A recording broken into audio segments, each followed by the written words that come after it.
ఒకే Telugu view పాయింట్కి తిరిగి స్వాగతం. అమెరికా అధ్యక్ష ఎన్నికల తర్వాత ఎప్పుడూ లేని పద్ధతుల్లో చాలా స్పీడ్గా జరిగిపోతున్నాయి మార్పులు. ముఖ్యంగా అధ్యక్షుడిగా ఎన్నికైన ట్రంప్ జనవరి 20వ తారీఖునే ఆయన అధ్యక్ష పదవిని స్వీకరించాడు. కానీ ఇప్పటికే ఆయన చేయాల్సినటువంటి పనుల్లో భాగమైన అపాయింట్మెంట్స్ చక చక చక చక జరిగిపోతున్నాయి. అసలు అవన్నీ చూస్తూ ఉంటే ఈసారి ట్రంప్ అధ్యక్ష పాలన ఎంత తీవ్ర మార్పులకి అమెరికా సమాజాన్ని తీసుకెళ్తుందనేది ఓ పెద్ద చర్చగా మారింది. నిజంగా కూడా అంతే.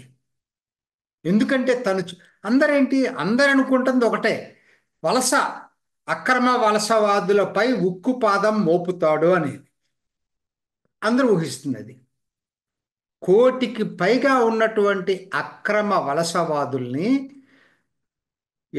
ఫ్లైట్స్లో వాళ్ళ దేశాలకు పంపిస్తాడట. మరి ఆచరణ సాధ్యమా? చూస్తున్నారు, అది కూడా ప్రయత్నం చేస్తున్నారు. ఎట్లా ఆచరణ సాధ్యం అనేది కూడా ప్రయత్నం చేస్తూ ఉన్నారు. ఎందుకంటే ఆయన అపాయింట్ చేసినటువంటి వ్యక్తులు చూస్తే మొదటి నుంచి ఇటువంటి తీవ్రవాద భావాలు ఉన్నటువంటి వాళ్ళనే అపాయింట్ చేశాడు. సో కాబట్టి ఇంటెన్షన్స్ క్లియర్. ఆయన ఏదైతే చెప్పాడో దాన్ని అమలు చేయటానికి కట్టుబడి ఉన్నాడనేది ఆయన అపాయింట్మెంట్స్ చెప్తా ఉన్నాయి. అందరికి తెలిసింది ఏంటంటే భారత్ అనుకూలం.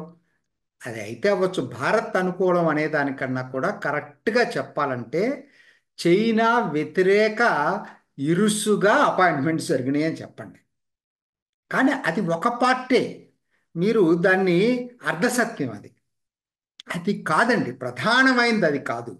వలసవాదుల్ని పంపించడం అది ఒక ఒక విధానం అయితే, అంతకన్నా ప్రధానమైనటువంటి మార్పు ఏంటంటే ప్రభుత్వాన్ని తగ్గించటం. ఎస్, అంటే మీకు అనిపించవచ్చు ప్రభుత్వాన్ని తగ్గించడం ఏంటని. That is the target. That is the target. ప్రభుత్వాన్ని ఎంత తక్కువగా ఖర్చులతోటి నడిపించగలం. వేస్ట్ఫుల్ ఎక్స్పెండిచర్ ఇదంతా కూడా.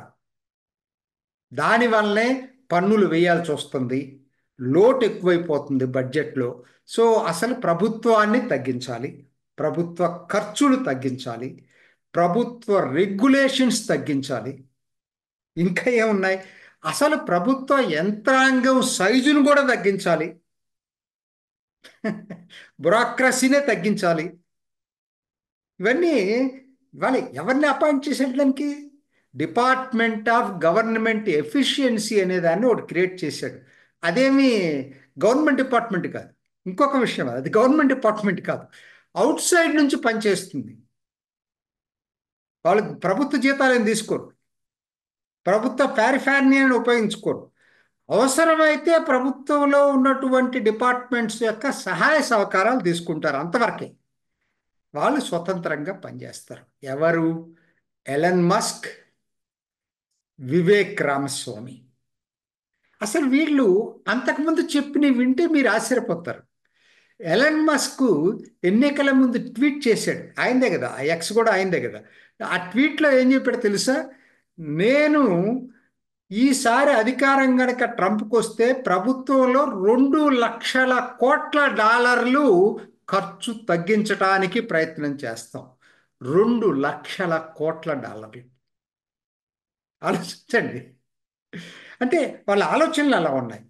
ఇంకొకటికి ముందుకేశాడు వివేక్ రామస్వామి. మీరు ఇంటర్వ్యూస్ చూడండి. ఎన్నికల్లో ఆయన ప్రెసిడెంట్గా పోటీ చేసినప్పుడు చాలా ఇంటర్వ్యూస్ వచ్చినాయి, చాలా ఫేమస్ ఇంటర్వ్యూస్ వచ్చినాయి.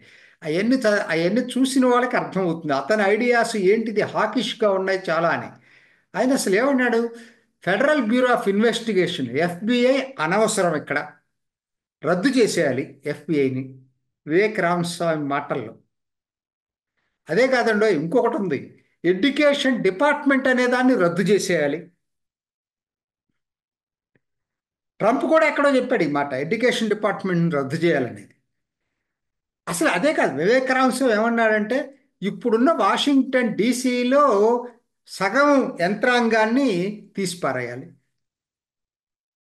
ఇవి వివేక్ రామస్వామి అప్పుడు చెప్పినాయి. ఎలన్ మస్క్, వివేక్ రామస్వామి ఎటువంటి ఐడియాస్ ఉన్నాయో వాళ్ళ యొక్క ఒక టాస్క్ ఇచ్చాడు ఇప్పుడు ట్రంప్. ప్రభుత్వంలో తీసుకోవాలా, క్యాబినెట్ ర్యాంక్ కాదు అది, వీళ్ళు గవర్నమెంట్ అవుట్ సైడ్ ఉంటారు. కానీ ఇద్దరు జూలై 4, 2026 లోపల ఈ అప్పజెప్పిన పనిని కంప్లీట్ చేయాలి. ఏంటి ఆ డేట్ సిగ్నిఫికెన్స్ ఏంటి? జూలై 4 అమెరికా చరిత్ర తెలిసిన వాళ్ళందరికీ తెలుసు. 1776 జూలై 4న బ్రిటిష్కు వ్యతిరేకంగా స్వాతంత్ర ప్రకటన చేసింది. ఆ రోజు ఫిలడెల్ఫియాలో అందరూ కలిసి 13 కాలనీకి సంబంధించినటువంటి వాళ్ళందరూ కూర్చొని, మాకు ఇంకా మీ పాలన వద్దు, మేము స్వతంత్రంగా పరిపాలించుకుంటామని చెప్పి స్వతంత్రాన్ని డిక్లేర్ చేసుకున్న రోజు. దానికి 2026కి 250 సంవత్సరాలు పూర్తిగా వస్తున్నాయి. ఆ రోజుకట ఈయనిచ్చిన టాస్క్ అమెరికా ప్రజలకి బహుమతిగా ఈ డిపార్ట్మెంట్ ఆఫ్ గవర్నమెంట్ ఎఫిషియన్సీ నిర్ణయాల్ని ప్రజల ముందుకి బహుమతిగా ఇస్తారట. దానికి సంధానకర్తలుగా ఎలన్ మాస్క్, వివేక్ రామస్వామిని పెట్టారు. సింపుల్ పాయింట్ ఏంటంటే మినిమం గవర్నమెంట్, మ్యాక్సిమం గవర్నెన్స్. ప్రతి వాళ్ళు చెప్పేది ఇది. ఇక్కడ మనకి భారత్లో మోడీ కూడా చెప్తా ఉన్నాడు. కానీ అమలు చేయటం అని తేలిక కాదు అది. అంటే ఈసారి ఎలాంటి మార్పు వచ్చిందంటే అమెరికాలో ఒక ఫెడప్ అయిపోయారు జనం కూడా. అరే, సిస్టమ్స్ బ్రోకెన్ అయిపోయినాయి టోటల్గా. ఎవరికి ఏది పడితే అది మాట్లాడుతున్నారు. ఎక్కడ దాకా వెళ్ళిపోయి ఏం చేస్తున్నారు, అసలు సిస్టమ్ అమలు ఏది అమలు చేయలేని పరిస్థితిలో ఉన్నాం. ఈ ఫ్రస్ట్రేషన్ నుంచి ఒక తీవ్రమైనటువంటి మార్పులోకి వెళ్తున్నారు. ఎవరైనా వచ్చేసి దీన్ని బాగు చేయాలని. ఇప్పుడు ఆ బాధ్యత ట్రంప్ తీసుకున్నాడు. జరిగింది అది. అది ఎలా జరుగుతుంది మరి? అసలు ప్రభుత్వ యంత్రాంగాలను తగ్గించేసుకుంటున్నారంటున్నారు. ఇదొక్కటే కాదు, ఇంకొక ముఖ్యమైన టాస్క్ మర్చిపోవద్దు. ఇంకొకటి వీళ్ళు తీసుకున్న టాస్క్ ఏంటి తెలుసా? చాలా చాలా ఇంపార్టెంట్. యూనివర్సిటీల్లో ఈ రాడికల్ లెఫ్ట్ని ప్రక్షాళన చేసేయాలి, తొలగించేసేయాలి. నిజంగానే జరుగుతుంది. అమెరికాలో ఇవాళ ఏంటంటే ఏ యూనివర్సిటీని తీసుకోండి, రాడికల్ లెఫ్ట్ లిబరలిజం పేరుతో అసలు ఎక్కడ దాకా వెళ్తున్నారో తెలియట్లేదు వాళ్ళు. అసలు జెండరు అవసరం లేదంటారు పుట్టుకతోటి. అసలు ఏం మాట్లాడుతున్నారు? పోలీస్ అవసరం లేదంటారు, డిఫండింగ్ ఆఫ్ పోలీసులు తీసేయండి. అసలు తీసేశారు కొన్నాళ్ళు సియాటిల్లో. దాని దాని విస్తృత ప్రభావం ఏంటో చూసాం. మాల్స్ అన్ని దోచేసుకున్నారు. అమెరికాలో ఎక్కడో కాదు, ఎక్కడో అరాచక దేశాల్లో కాదు, అమెరికాలో మాల్స్లో పడి దోచుకున్నారు. పోలీసులు దయ తీసేశారు అందరినీ. అటువంటి ఎక్కడి నుంచి వచ్చిన ఈ ఐడియాస్ అన్ని, ఈ రాడికల్ లెఫ్ట్. అదొకటేంటి, మొన్న ఇజ్రాయెల్ పాలస్తీనా యుద్ధం మొదలైతే, గాజా యుద్ధం మొదలైతే వీళ్ళు హమాసు ఇజ్రాయెల్ మీద జరిపిన దాడిని 2,500 మందిని చంపేసిన దాన్ని ఖండించకపోగా పాలస్తీనాకు మద్దతుగా ప్రదర్శనలు తీశారు. యూనివర్సిటీల్లో యూదులకు ఫిజికల్గా వ్యతిరేకంగా దాడులు చేశారు. ఒకటి కాదు వీళ్ళు చేసిన పనులు. అసలు నాకు ఇప్పుడు గుర్తుకొస్తూ ఉందన్నమాట. ఒకనాడు 1800స్లో ఒక పెద్ద, అప్పుడు కూడా చికాగోలో మొదలైనటువంటి రాడికల్ ఇది విప్లవంలాగా, ఈ మార్క్సిస్టు కమ్యూనిస్టు విప్లవంలాగా మొదలయ్యి మొత్తాన్ని అమెరికాలో కమ్యూనిజాన్ని తీసుకొస్తామని మొదలైనప్పుడు, అప్పుడు ఈ హోమ్ల్యాండ్ సెక్యూరిటీకి మెకార్తీ అని ఒక అతను ఉన్నాడు, మంత్రి. ఆయన ఏం చేశాడు తెలుసా? ఎక్కడ వాళ్ళని అక్కడ ఏరి పారేసేసాడు, పర్చేసి పారేసాడు మొత్తాన్ని. దాన్నే మెకార్థియిజం అంటారు. అలా పద్ధతిలో ఇప్పుడు ట్రంప్ ఏం మాట్లాడుతున్నాడు తెలుసా? యూనివర్సిటీల్లో ఈ రాడికల్ లెఫ్ట్ కేంద్రాలు, మార్క్సిస్ట్ కేంద్రాలు ఎక్కడెక్కడ ఉన్నాయో వాటన్నిటిని డిస్మాంటిల్ చేసేస్తాను. రెండోసారి ఒక్కడ కూడా నోరు తెలవని పరిస్థితిలోకి తీసుకొస్తాను. అంటే జనంలో కూడా ఫ్రస్ట్రేషన్ వచ్చేసింది అట్లనే. నిజం చెప్పాలంటే వాళ్ళ ఎన్నిక ట్రంప్కి కాదండి. అందరూ ఏమనుకున్నారంటే ట్రంప్కి వ్యతిరేకంగా ఎవరు నిలబెట్టినా గెలుస్తారనుకున్నారు. ప్రజలు ఏమనుకుంటున్నారంటే ఈ రాడికల్ లెఫ్ట్కి వ్యతిరేకంగా ట్రంప్ వస్తేనే దాన్ని ఆపగలడనేటువంటి నమ్మకంలోకి వచ్చారు. ఇవాళ డెమోక్రటిక్ పార్టీ ఓడిపోవటానికి బైడెన్ కాదండి కారణం. ఇది కావాలని చెప్పి ఈ రాడికల్ లెఫ్ట్, ఈ మీడియా అంతా, మేధావులంతా ఉన్నారు, వాళ్ళు చేస్తున్నటువంటి పని. కారణం ఆ ట్రంప్, బైడెన్ కాదు. బైడెన్ పాలనా విధానంలో కారణం అయితే అవ్వచ్చు, అసలు అది కాదు. ఈ లెఫ్ట్ లిబరల్ ఐడియాస్ తోటి ఫెడప్ అయిపోయిందండి అమెరికా సమాజం.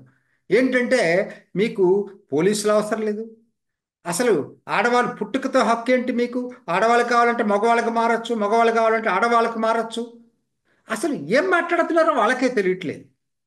ఆ దీంతో అసలు వీళ్ళని ఎట్లయినా సరే దీన్ని ఆపాలి అనేటువంటి నిర్ణయానికి అమెరికా ప్రజలు వచ్చారు. ఇది ఇప్పుడు దీనికి చర్యలు తీసుకుంటున్నాడు. చాలా ఇంపార్టెంట్. రెండోది ఇది.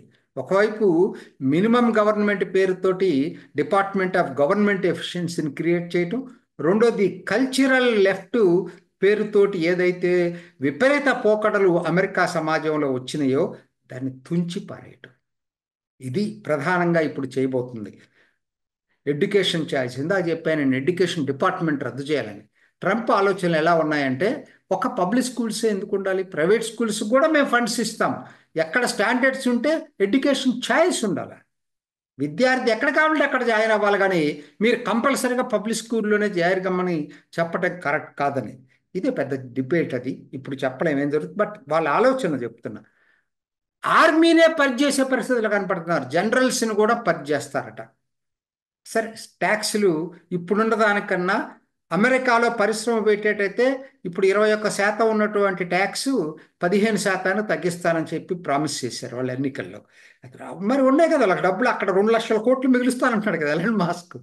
దాంతోపాటు టారిఫ్లు కూడా పెంచబోతున్నారు. బయట దేశాల నుంచి వచ్చే దిగుమతులకి, ముఖ్యంగా చైనా లాంటి చోట అయితే 60% వేస్తూ ఉన్నారు.